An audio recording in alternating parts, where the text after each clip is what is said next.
నేను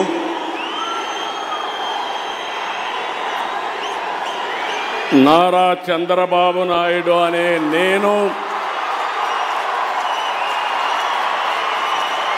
శాసనం ద్వారా నిర్మితమైన భారత రాజ్యాంగం పట్ల నిజమైన విశ్వాసం విధేయత చూపుతానని భారతదేశ సార్వభౌమాధికారాన్ని సమగ్రతను కాపాడుతానని ఆంధ్రప్రదేశ్ రాష్ట్ర ముఖ్యమంత్రిగా నా కర్తవ్యాలను శ్రద్ధతో అంతఃకరణ శుద్ధితో నిర్వహిస్తానని భయం కానీ పక్షపాతం కానీ రాగద్వేషాలు కానీ లేకుండా రాజ్యాంగాన్ని శాసనాలను అనుసరించి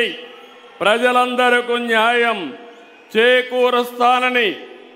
దైవ సాక్షిగా ప్రమాణం చేస్తున్నాను. నేను నారా చంద్రబాబు నాయుడు అనే నేను ఆంధ్రప్రదేశ్ రాష్ట్ర ముఖ్యమంత్రిగా నా పరిశీలనకు వచ్చిన లేదా నాకు తెలియవచ్చిన ఏ విషయాన్ని నా కర్తవ్యాలను సక్రమంగా నిర్వహించేందుకు అవసరమైన మేరకు తప్ప ప్రత్యక్షంగా కానీ పరోక్షంగా కానీ ఏ వ్యక్తికి లేదా వ్యక్తులకు తెలియపరచనని లేదా వెల్లడించని దైవ సాక్షిగా ప్రమాణం చేస్తున్నాను.